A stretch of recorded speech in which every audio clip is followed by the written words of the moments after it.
Hi there, I'm Trevor Coote, and this is Business is Fucking Hard, the podcast where business owners pull back the curtain and talk about the realities of owning a business. We'll hear their stories, learn some lessons, and have some fun along the way. Thanks for joining us. On today's episode, we are joined by Tracy Dueck. Tracy is the owner and founder of Tracy Cakes Bakery Cafe with locations in Langley and Abbotsford, British Columbia. Tracy will share her story of growing her business to include other locations, but, as you will hear, they weren't all meant to be. This episode is best enjoyed with a cupcake and a cup of tea. I hope you enjoy. Tracy Dueck, welcome to the podcast. Hey, Trevor. Thanks for having me. Absolutely. You and I had a couple of conversations prior to this, and I have a feeling that me saying to you, feel free to be open with your answers and don't filter, is not necessary. I get the sense that you're going to feel like you're able to tell me exactly how it is. So please do that. I'm looking forward to the conversation. And as with everyone, I'm going to start with what was your introduction to business? When did entrepreneurialism first rear its ugly head in your life? Good way to put it. Well, as was a stay-at-home mom, so I was sitting on the couch one day and thinking like, oh my gosh, my oldest is getting married soon. My youngest was 13, 14. And I thought, what the heck do I want to do with myself? And I basically answered my own question as I gazed out the window and said, well, I like baking and I like cooking. And if someone is sick, I'm the first to arrive with some soup or cupcakes or whatever. So that's where the little idea became kind of a bit of a vision, which became a little bit of a dream and a plan, which took about a year because I'm very creative and not very analytical. It's the littlest, teeniest part of my brain right here is analytical. So to write a business plan was super hard, but I did it. So that this is going to be great to unpack because I just had one of my previous episodes. We talked about what I've used the line before, the art of business, and then in one of the previous episodes recently we talked about creativity being one of the aspects of entrepreneurship and just having that creative piece. But there is a lot around business that has to be structured, that has to be analytical, that has to be based on metrics in order to know where you're going. So this is going to be really fun to unpack. You're sitting on the couch. What did that look like for that analytical piece? Where did you go to get support in writing a business plan and actually doing that structured piece around the business?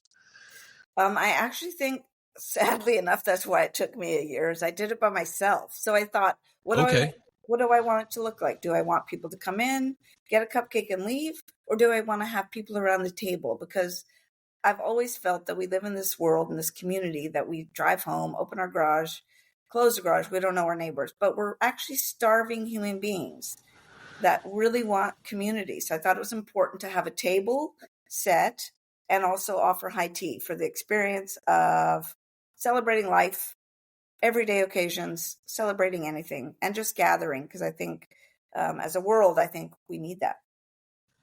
Right. So in the first iteration, your first vision for the business, was that table in a particular spot? Were you looking at like, this is going to be a bakery that has a commercial kitchen and a front of house kind of setting, or was this something that you were using your kitchen to create, and maybe the table was a picnic table in your backyard?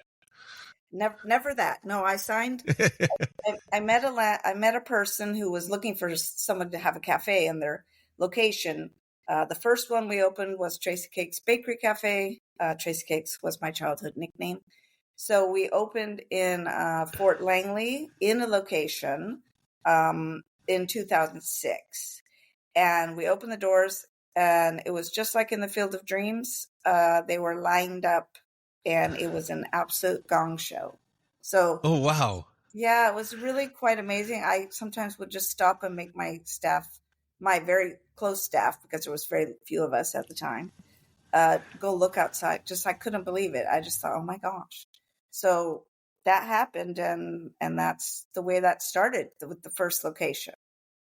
So what prompted the lineup then?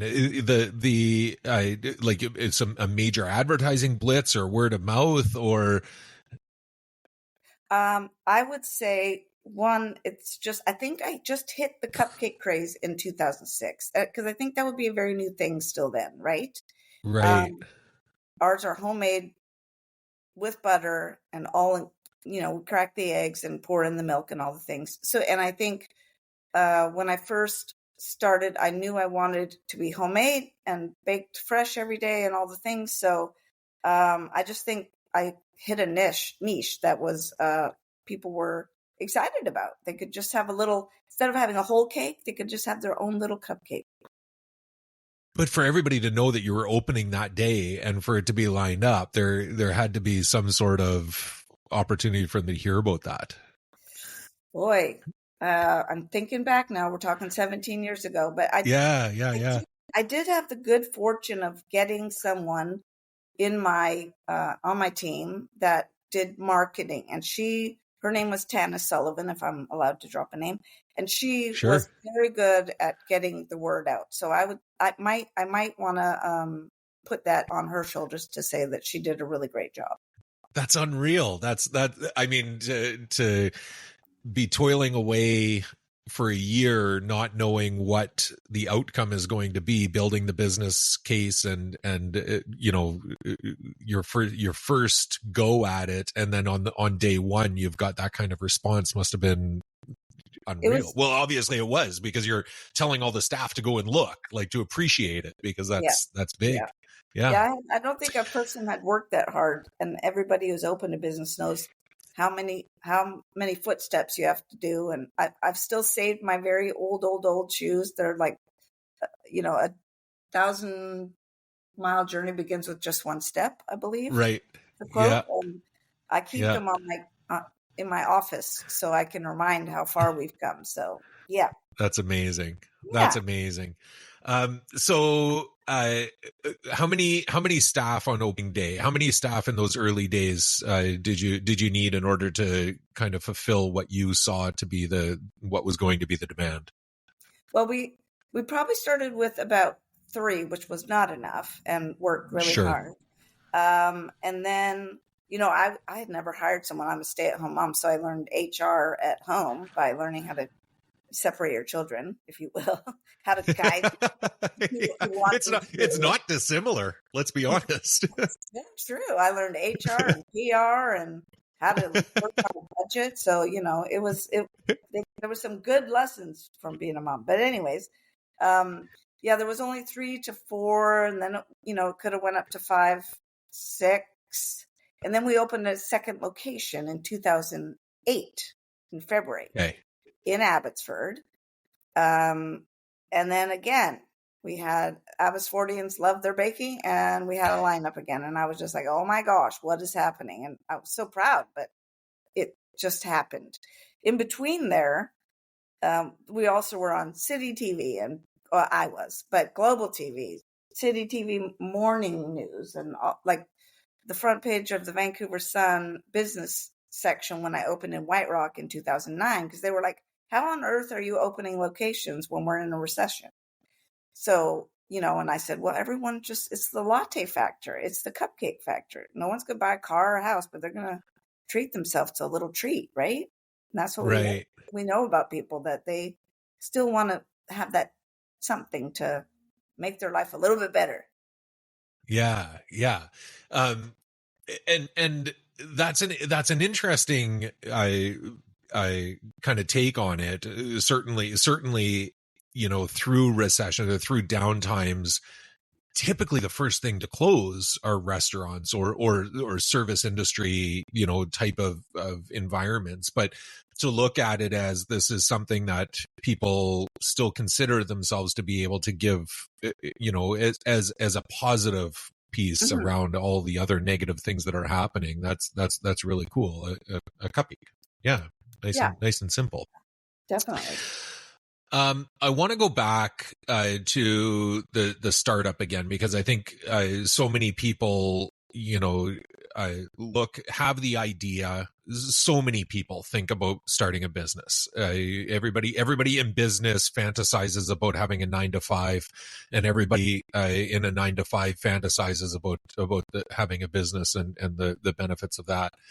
Um, but what did the financing kind of that piece look like in those early days? Like, you would have had to have some financial commitment for the lease, obviously hiring some people. You didn't have money rolling in the very first day. I mean, you did, it sounds like you did, but in order to get set up before all of that, you would have had to have some capital. Was that a conversation with a bank, or just your family or yourself? That would be what I call the Bank of Ray, my husband. Okay. Okay. So And we've done it. Yeah. And yeah, if you can have a Bank of Ray in your back pocket, that's pretty good. sure, sure. But I mean, some of it would have been in that first year of developing the business plan. You would have had a really good idea of what that need would have been, what that financial injection would have been. And were you when you opened and you had the lineup, and then the second day maybe a smaller lineup, and then as the lineup disappeared, but you started regular customers and kind of the ongoing, were you hitting the targets that you thought you would in order to be able to justify that initial capital investment? Well, I remember the first day we made $800, and it was just like, and it's cupcakes. So you have to imagine that's Yeah. kind of cupcake. So, I was counting the money and I was like, oh my gosh. And I don't want to make it sound easy because I have lots to share about the, Yeah. holding on to the oh Yeah. shit handle. But in the beginning, I worked so hard and we were just humming along, and I had my daughters working with me as well. So that's a super strength when they know who you are and what you're doing and how to do it. And I use their strengths, which my one daughter is a brainiac like her father.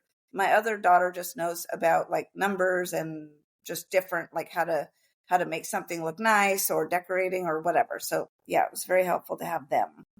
So that was the beginning, and then again, I felt that the need for cupcakes with the limited space. I had some challenges with the current landlord in Fort Langley, and so I needed another space, which is what forced us to open in Abbotsford. So that was a forced move. So when you opened in Abbotsford, did you close in Fort Langley? No. No, we did not. We stayed there for 6 years, but we moved after 3 years. We moved across the street to a different location, and we were there. And then they redeveloped. It's a little bit of bouncing around, which is really hard on a business, but they redeveloped then. Yeah. And the third location again was going in White Rock at the time, and then the not Murrayville, Fort Langley location was going to build a new. They were going to take down the little house that I was in and put a big, huge business. What am I thinking of? Anyways, they were redesigning what they were doing. So I Okay. left again, sort of followed the loop, but I left Fort Langley to go to Murrayville, which is Langley. And we're still there 10, 12 years later. Okay. So, and that was 6 years after kind Yeah. of the initial, yeah, yeah. So, but during that time, what was the forced piece to open Abbotsford? Like the fact that you didn't have room in the new little house for kitchen and that kind of stuff in Fort Langley, or you needed somewhere else as a home base. Well, we needed a bigger kitchen, but also I signed a lease, which again, that'd be one of my things I say a lesson learned is because I thought, well, I'm a good person. I'm going to pay that person. And I think most people are good people, but it began with not getting a lawyer to look at the lease, which somewhere in there in the little fine line said you can't be in the building from this time, like 9 to 5. So if I needed to fill orders or go to Costco or something, I couldn't be in the building, which is ridiculous. But so that was one of the first real challenges is that learning how to, that, it was just a challenge with the landlord. And I've only known Well, people. especially since bakeries start at 4 a.m. Yeah, I just, so Every, again, it was a 3 year kind of like, ugh. So that'd be my advice, get something looked at by a lawyer. So there. But yeah. so our forced move was that I couldn't bake after hours, which I couldn't fill the orders. So I needed to get another location in Abbotsford. And then moving out of that location in Fort Langley was just waiting for the lease to run out. Yes, and she opted to not renew my lease, which is fine, which made us Yeah. find another really cute place that I didn't have so many rules. So that was good. Right. Right. Yeah. Because you need that flexibility, especially as a baker. One of my early claims to fame was that I managed a bakery. I grew up in New Brunswick, and I Wow. managed a bakery in high school that was distributing all over the Maritimes through a health food store, and the benefit for me having that job was that I could start work at 3 a.m. and still go to my classes and all of that kind of stuff because So, I had to get all the baking done before the day started. So, yeah. um, which makes me sound like a workaholic, and I was and am. Um, okay, so I want to move along now to expanding. We've got Abbotsford. Abbotsford's going well. You had a lineup out the door. That was about 2 years after 2 years. opening your first location. Yeah, and like, was how nervous were you for that one? How much risk did you feel like you were taking on to open a second location? Well, I got to say, the dreamer in me didn't really think about it too much, just to be honest. It was just hard No, work. that's great. Yeah, I love Yeah, it. the dreamer in me just said, I could do this. Let's go. And so then one of my daughters stayed in Fort Langley, and then I was in Abbotsford. And then again, I was driving down to White Rock one day and I thought, oh, look at that place for rent. And so I thought, why not? I got two going. So I opened in White Rock in 2009. And that was a year later. That was a year after opening Abbotsford. Okay. So talk to me about the progression of now being a decentralized organization. Now putting on more miles between locations, having staffing issues at three different locations, having customer complaints at three different locations, and kind of the dynamics that come with the logistics around being decentralized. Did you notice that immediately? Was that something that you just kind of adapted to? We decided to centralize um, the baking, but just for Abbotsford to White Rock, and not because it wasn't a big enough kitchen. It just made sense. If you're making 100 cupcakes, you could just make 200. And I live in Abbotsford, so I just pick them up and drive to White Rock and deliver them.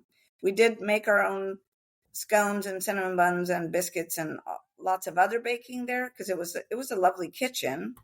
Um, and the staffing issue it was because I was in one, my daughter was in the other, and my other daughter was in the other. So it seemed to work with the same feeling of being the managers, right? Because they know Right. what I need and what I expect from our team and whatever. So yeah, it's not that it was easy. It wasn't. I probably blanked it all out actually, but uh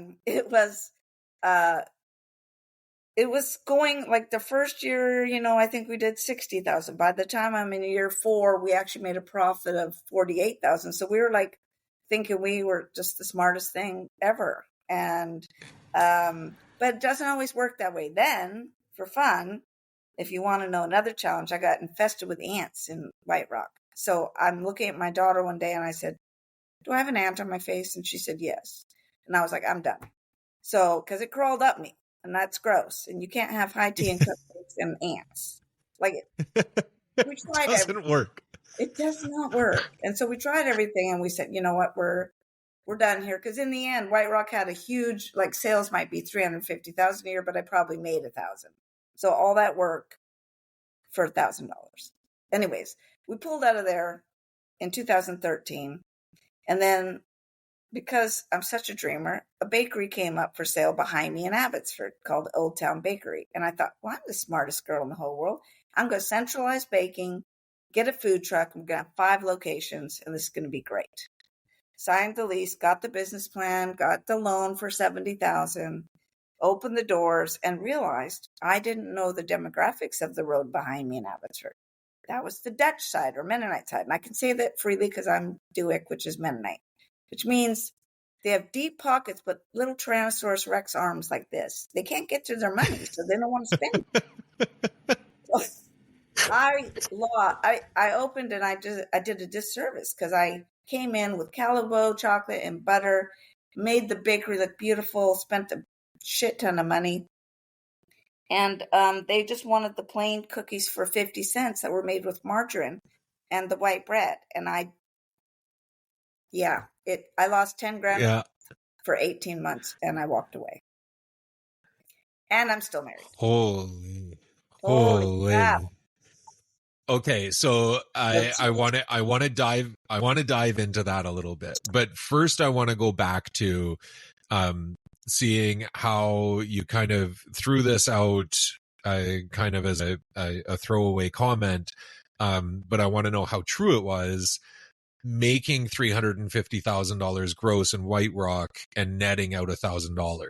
Yes, that would be correct. Yeah. Because the cost of doing business there, like I probably spent $6,000 a month on lease. It was right on the beach. So it was super expensive. But again, I really loved White Rock and I'm so dreamy. My daughters would be like, as I'm driving down the beach, I'm looking at the beach, and they're like 1,000, 2,000, 3,000. And I was like, yeah, I'm spending money on just because I like the look of it. So yeah, but that happens. So that's why I wanted to go back to that comment, because that happens so often, right? We have either the business as a whole that like grows, and even balance sheet, it might look okay. Like from an asset perspective, it might look okay, but from a cash flow perspective, it doesn't make sense. No. And but we so passionate about it. We put so much into it. We want to think that that's okay because $350,000 is a lot of money, and that's what the business is doing, right? So how long was White Rock there? 4.5 years.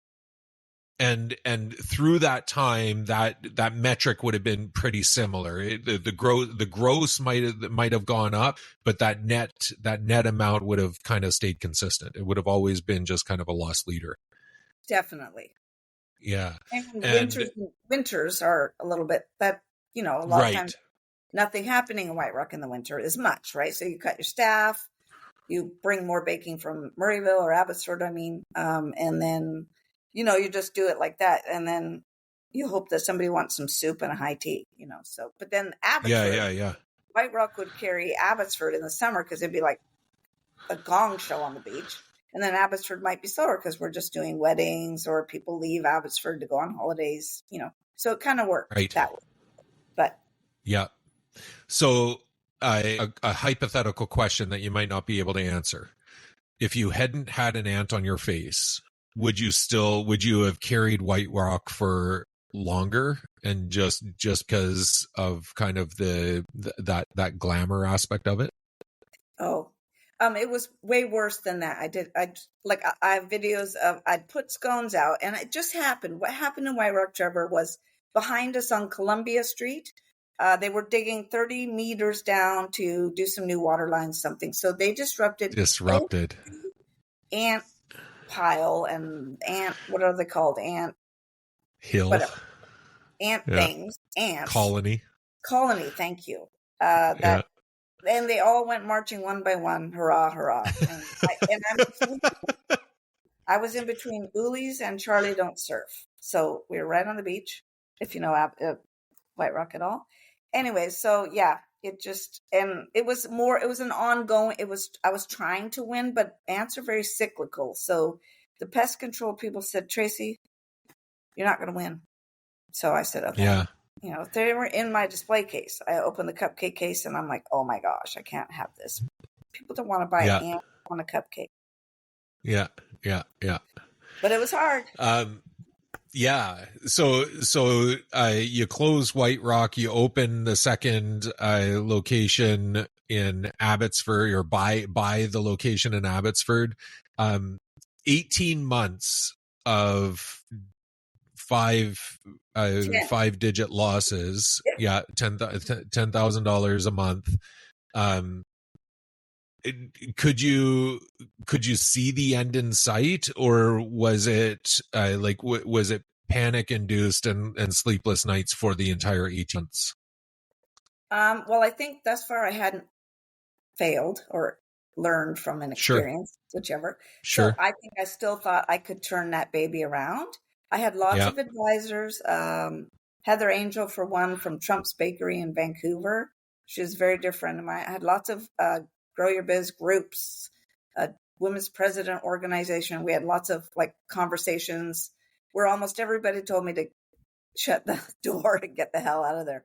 But I'm a little bit of the dreamer. It kind of came down where I realized I'm either going to lose all of Tracy Cakes, or I just need to close that and just cut it loose. And that's what I had to just take the loss. And then I continued to pay for the loan for the $70,000 for probably 3 years of not even owning the bakery. So Right. it was pretty hard. And yeah, when Yeah. I looked at my bank account, it was like negative something. It was like, ugh. It was a really scary time. It was probably the worst time. And were the other locations able to float it to an extent, like, or the company as a whole was just in a negative position for that long? No, the other two were kind of carrying it at the time, but Yeah. Yeah. I still left there with a negative 180,000 at the bottom of my numbers, which is absolutely horrible. Like, why am I still Yeah. here? I'm either dumb or I'm not sure. It's but what is it though? Like it is passion, and that idea that you can dig yourself out of the hole, right? I've been successful thus far. I can get through this too. But what does getting through this mean? And to what end? I've been there. I was there. The hole was extremely, extremely deep. And I just thought, like, you get to the point where I've invested this much. I have to see this through because I don't want to lose that investment. Yeah. But every month you're losing more, not just the investment. And like, when do you cut loose? And Yeah. so for you, that was 18 months. Did you have an obligation to the lease or anything else, or just the loan after that? Just the loan. The landlord just let me out. I mean, Yeah. he's a very wealthy man. He doesn't need my $3,000 a month or Yeah. whatever it was. Yeah, I had no repercussions for that. I just said, I'm not making it and I got to get out of Yeah. here. So Yeah. I just remember sitting in the car and I was thinking, how am I going to make payroll? I think my daughter loaned me 10 grand because they had just sold their Yeah. house. So that's the reality. You're like, I need to make payroll. Like, I've always paid people. And one great thing in a business is getting real relationships with real people at the companies that you order product from. So Snowcap, I probably owed them, I'm going to say it was like $15,000.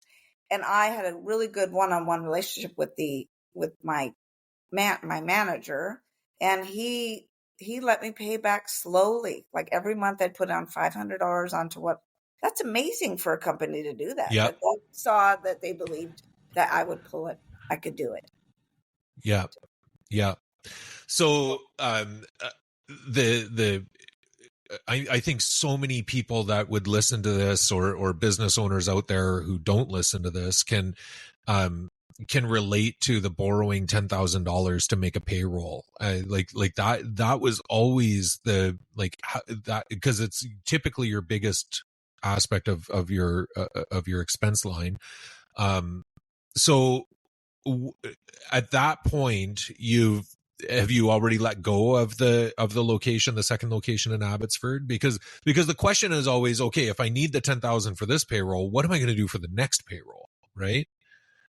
Yeah. Well, then I knew the other two were so Trace Cakes as a whole was under like one bank account, but Tracy Cakes departments, meaning like Tracy Cakes Abbotsford was making this much, Tracy Cakes Murrayville was Right. making that much. So they were sustainable, and I could see that they were going to be okay. But if I kept going at a negative 10,000 a month, I was going to lose my house, maybe my Yeah. husband, and probably Yeah. both bakeries. And that was the end where I just said, I gotta. It was hard. Yeah. I hadn't failed, but it's it was it was definitely that business plan did not work, even though I wrote it, and it was approved by a bank, and they said this is going to be great, but I didn't do my work for what my demographic Market, was.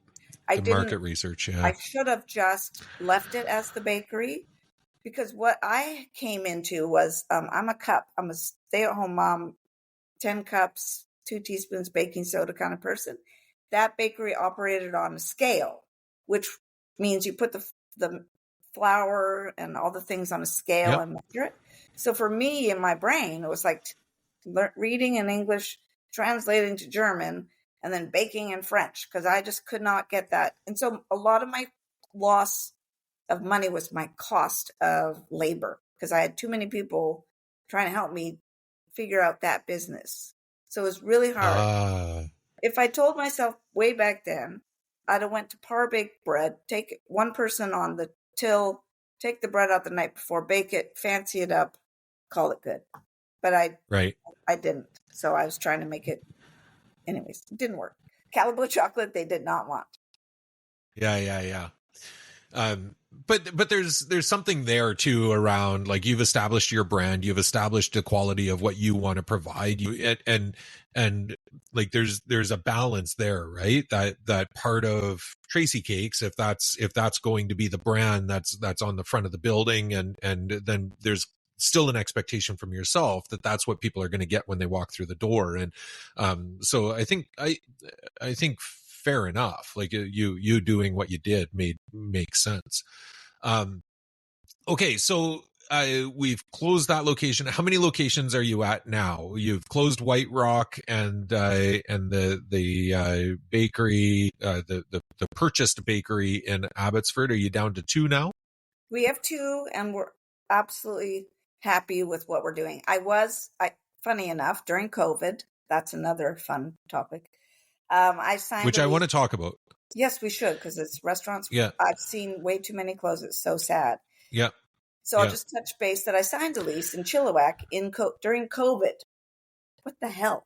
Am I just really dumb? So I thought, well, I'm going to open in Chilliwack. I'm going to back up just a slight bit. So in February Do. of 2020, I'm sitting in Cactus Club with I don't want to say their names because somebody just passed away, but people who You don't used have. to, yeah, they bought businesses, they grew them, and they sell them. So those people were sitting around the table. My board was sitting with me. They had $100,000 coming in. We were going to open 5 stores in 5 years, and then we're going to sell. That's February 2020. So come March 20th, 2020, which is the day that everything, all shit went, everything. Wow. That was a hard day. I had to lay off 19 people. That was really, I'd never laid off anybody before. That was super hard. And my daughter and I, can I share about COVID, or should I stay on? Nope.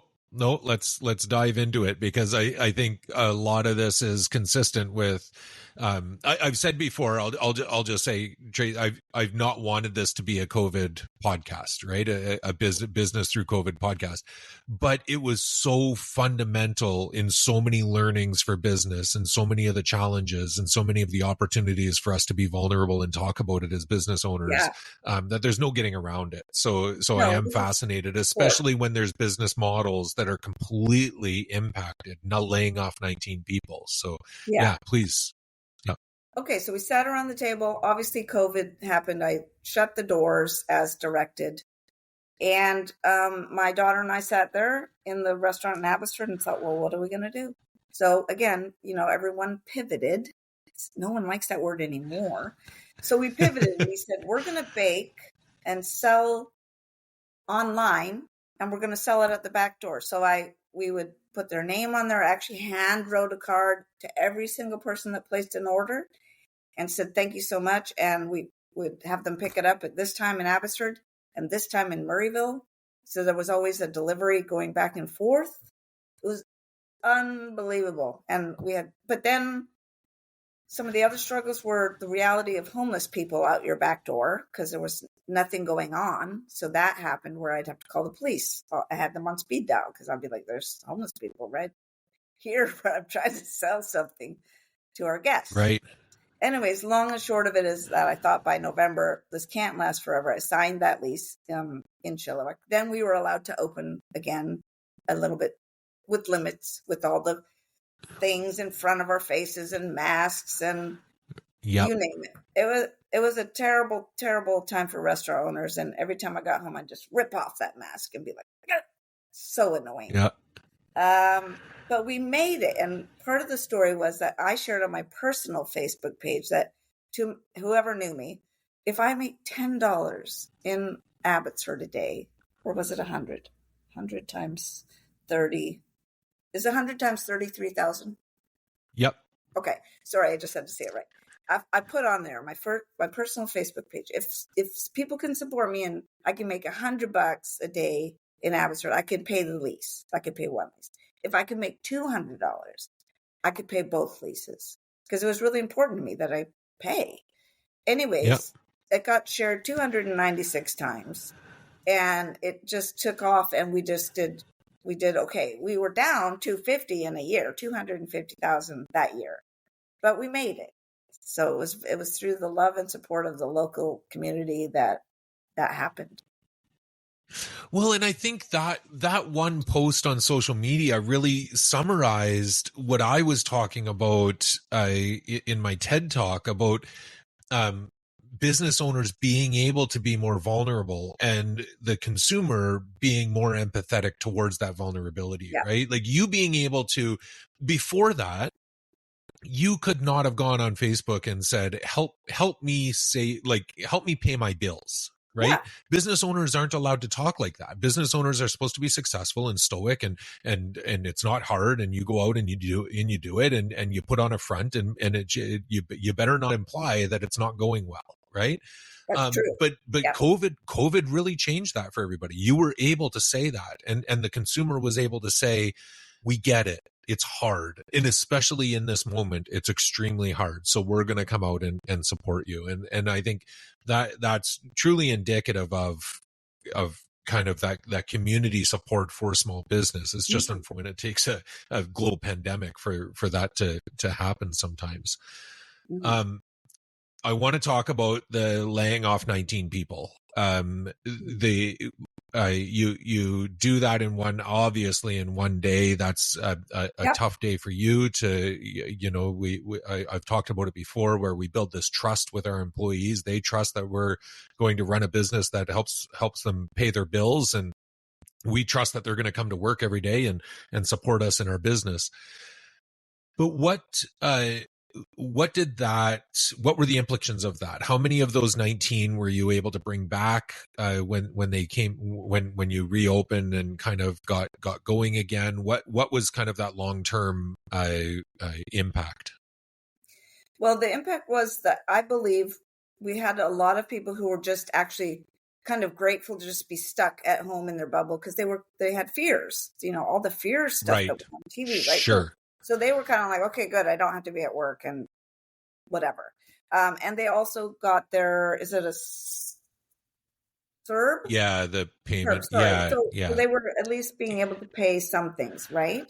The people that affected them that way. I didn't get CERB. I kind of wished why the heck didn't I? But anyway, I didn't take it because I thought I'd just like to work my ass off, So anyways, so they were affected.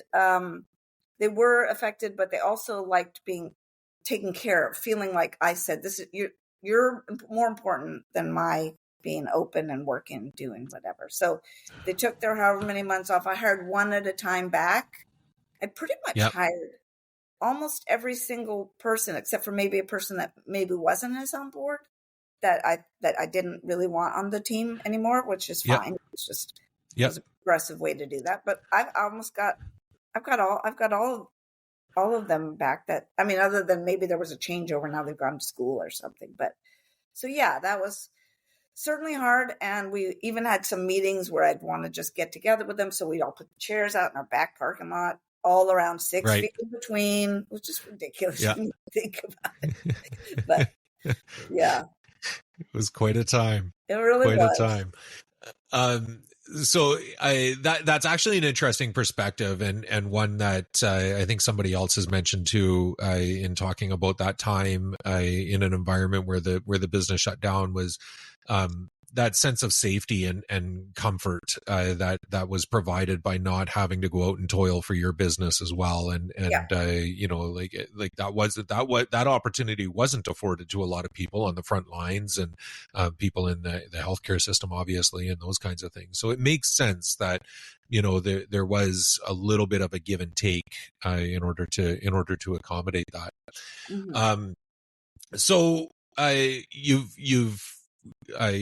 explored, you opened Chilliwack. You're at the 3 locations now. No, I actually pulled. Chilliwack was taking, again, get your lawyer to look at your lease. I this time thought I'm just going to go to a notary.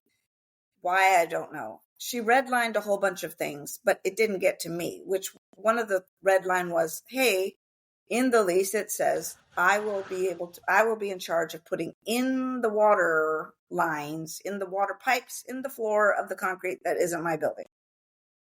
Right. I didn't know that. So I'm signed this lease.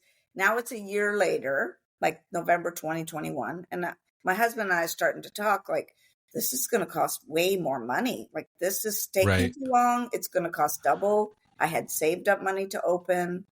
And I started looking at it. And my husband finally said, he doesn't really say no, but he said no. And my financial runway is getting smaller. I'm going to turn 60 this year. So, I don't have a lot of room to go and make another mistake. So we pulled out of that lease. The landlord, I went to him. He was very kind. And I said, I'd like to stay married. And he said, okay. So he let me go. I think I lost $2,000, but that's okay. He was a good Yeah. man. Yeah. Yeah. And Yeah. so we just pulled out and I said, you know what? We're going to have 2 locations and I'm going to be satisfied, which I am. So it's okay. Maybe later we'll do something. Maybe, I don't know. But right now I'm happy. So I took some money, made a deposit on 5 acres on a lake, and that's a better position to be in. There you go. There you go. I have 2 questions. I have 2 questions then. And you sort of answered the first one, but then you kind of unanswered it. I was going to say, what's next for Tracy Cakes? Because you seem quite satisfied, but then you suggested that there might be, you might do something else. You might open another location. And then so that's the first question, but tied into that is your comment about your runway being shorter, and I'm not looking at it as a financial runway. I'm thinking about it as a risk runway. Sure. And I've had this conversation with others as well. Is as we get older, there's 2 things that happen. We care less about what other people think, and that kind of that gives us a little bit more opportunity to be a little bit more out there and explore and be less worried about the optics and what people think. But I think our risk tolerance also goes down, because now we're starting to think about, okay, I can't wipe out my savings. I can't feed something that's losing $10,000 a month. So how do you, where are you at with all of that risk kind of appetite based on kind of the last 17 years of doing what you've done, and what's next for Tracy Cakes based on that? What do you see being the opportunities, and what will you really pay if you decide to open something? What would be the really big markers for you to make that decision to do it? First, my vision now has adjusted to, I'm going to actually, because I'm a dreamer, I'm going to open on the lake. It's going to be called Route 24 Bake Stop. And basically, it will be that I'll do like PayPal and whatever, Instagram, and it will be, you'll come on, put a galette in your cart, a bread, I'll bake cookies on Thursday, whatever it will come up with. I'm actually already branding it so that I can, because that has to be my retirement. I want to be at the lake, but still be busy, like be doing something. So whether or not Okay. I sell the locations of Tracy Cakes or I keep it, because my daughter could just take over it if I want her to. So it affords me to still pull a wage and also create something new at the lake. So that's that one. And I think actually, I feel like I'm done with opening more unless someone came in with some investment. They want some skin in the game and they have maybe more knowledge than I do about scaling, etc. Then I think that could be that other person that I talked about before, who we're now Right. talking. But Right. I don't know if I'm going to go that route. So it would take skin in the game, money in the bank with somebody, and them having the same vision as staying with the brand, all those things. So yeah, I don't. We're really well branded, I believe, and known, and it's going well, and we're up 100 grand over last year. So just keep doing that. It's fine. Yeah. Yeah. Yeah. It does get to the point though, when you are a dreamer, when there is creativity, when there is like that can only so much of that can be in the ingredients in a scone, right? Like there for you, somebody who's driven by kind of that challenge and growth and new opportunity, there always has to be some element of that, or it feels like anyway sometimes. So my last question then, Route 24. That's what you called it, right? Route 24 on the beach? Route 24 No, Bake Stop, because it's just off of Bake Route Stop. 24. Yeah. Route 24 Bake Stop. Mhm. So, have you created as detailed a business plan for Route 24 as you did for the first iteration in 17 years ago for Tracy Cakes? I think I've been at the lake 2 years, so it's been about 8 months in actual kind of planning. So I'm not there yet, but I have a lot of idea of, for instance, I want you to come and stay at a bunkie on our 5 acres. You're going to have your own dock. You're going to put in your cart that you want fried chicken for dinner and a loaf of homemade bread, maybe a bottle of wine, whatever. I'm going to bring it to you in a basket and leave it at your door, and you're going to be there. I'm going to charge you $500 a night.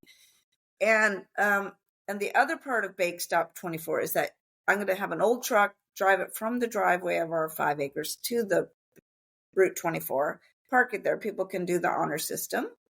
So I have it. It's just not written. So I do have a vision. I have a thought. And part of that is just to keep me having a purpose, because I think all of us need that, Trevor. Like all of us need, what are we doing today?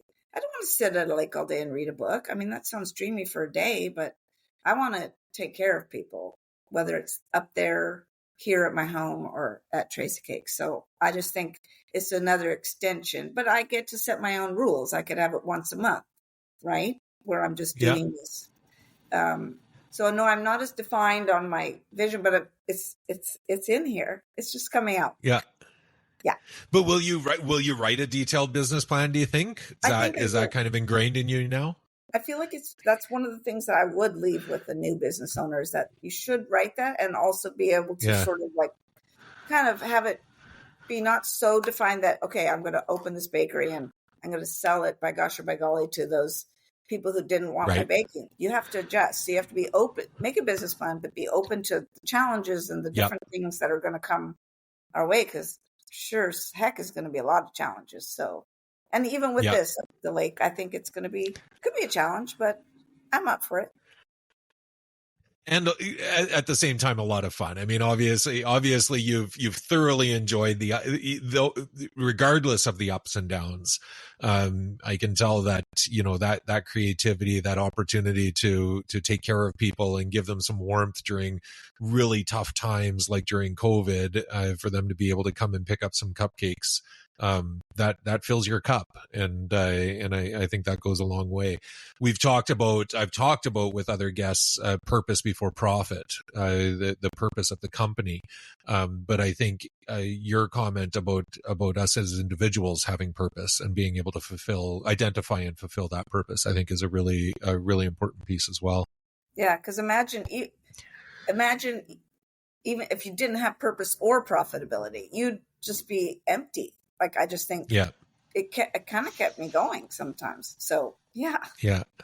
Yeah. don't forget to. Awesome. Don't forget to dream. Absolutely. That's a great note to leave it on. Tracy, I'm going to wrap it up there. Thank you so much. This was such a fun conversation to hear your story and all the successes and all of the challenges. And I wish you nothing but the best as you venture into Route 24 and what that might offer folks in your neighborhood. Sounds great. Thanks, Trevor.